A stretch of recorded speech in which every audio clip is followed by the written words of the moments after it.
everyone. Okay, what we would like today to share with you is our research and knowledge regarding customer engagement. And the thing about customer engagement is, because obviously a great product needs a customer and ideally a loyal one. So the thing is, are we making the correct questions in order to understand that, and how we can build that brand self-connection? Now, we believe that we know our customers, and definitely this is an ongoing process. Things are changing, and at the same time, first, what we need to obtain is his attention, her attention, and build on trust. Get to know your customers.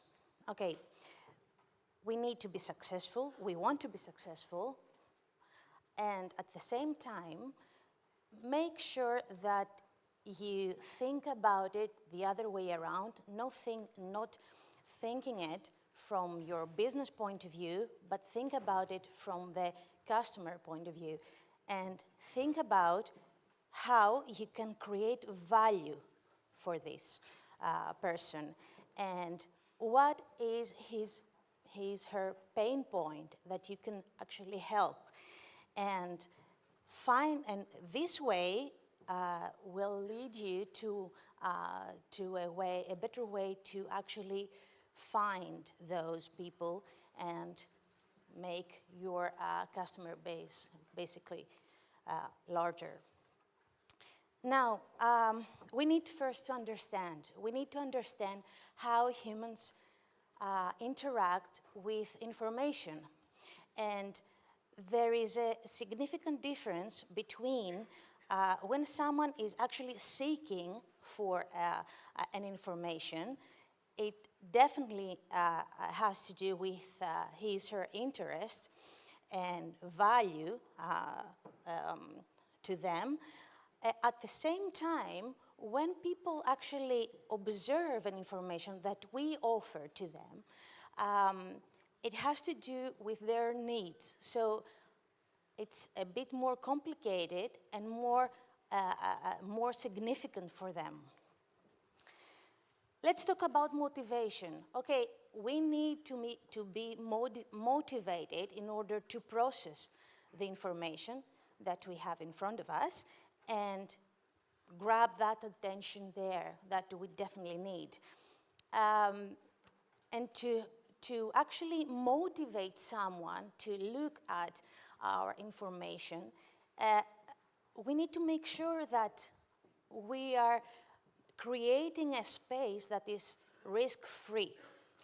Risk-free in regards to social aspect, financial, psychological, time-related, very important nowadays, and physical.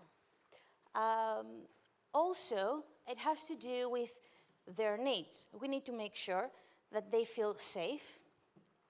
It is also something that will help them regarding their social life or self-actualization. Now, they will process the information that we offer to them if we know that this information is placed in a way that actually it is relevant to our product. For example, if someone is looking for insurance, then we need to make sure that this is going to be a message that has to do with cognitive. It needs to be cognitive oriented. We need to provide detailed informations, and we need to make sure that we differentiate from our competitors.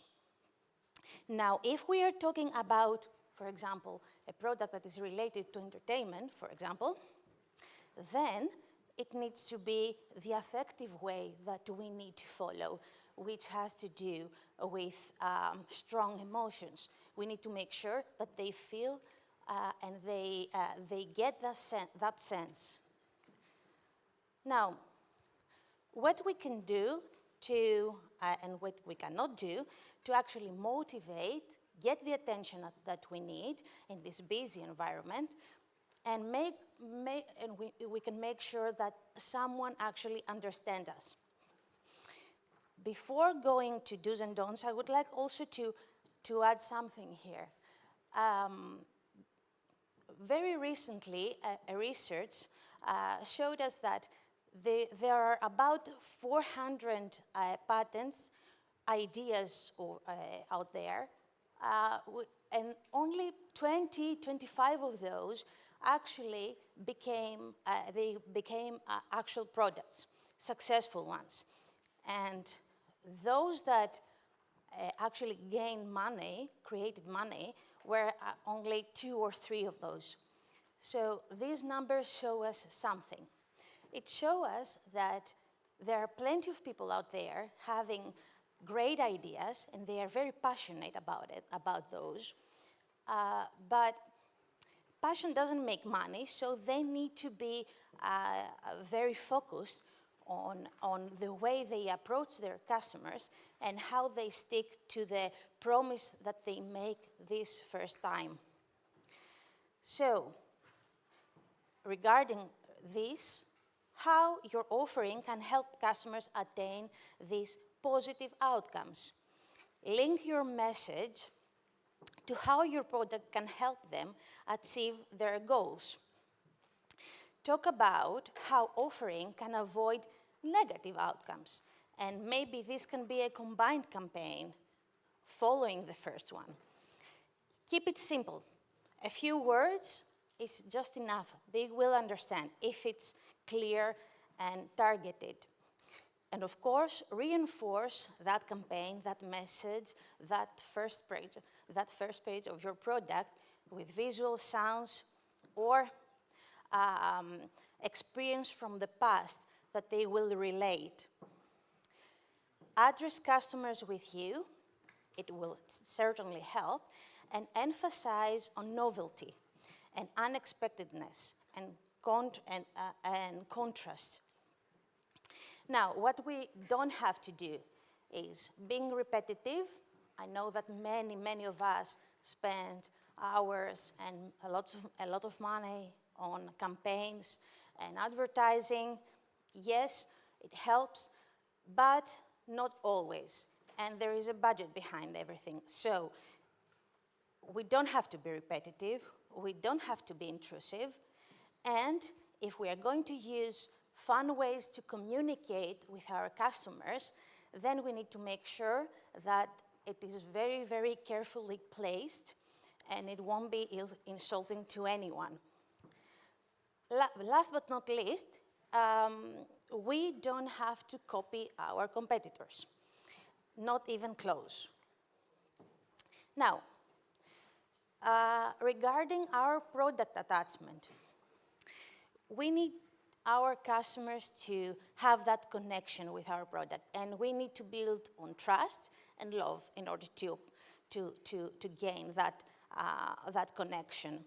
Trust because we need to make sure that we keep them safe in any way, even if it is time-related, as I said. And of course, if we want them to love us and remember us, I will talk about that later on, we need to make sure that we support that message, that campaign, that first contact with our product with warmth and gratitude way. Now, how they will remember us? They will remember us most of the times if we use autobiographical ways, if we raise memories, and if we raise good past experiences. And we can do that through images, we can do through sounds, and we can use that semantic way doing that. Imagine walking outside of a cinema smelling popcorn, then you think about a very nice movie that you watched once. Or they had done an experiment. They were ringing a bell to a dog, and straight after that, they were bringing the food. She was very, very happy, obviously, every time. Then they stopped doing that, not forever, obviously, and the dog was still happy because the bell was ringing. So actually, the dog connected that sound with a very good and pleasant experience of the food coming. So do that, and they will remember you through a very strange way next time. Now, strategies for engagement and connection. Ensure that your customers are personally connected with your offering, and ensure that your customers' thoughts and feelings towards your service are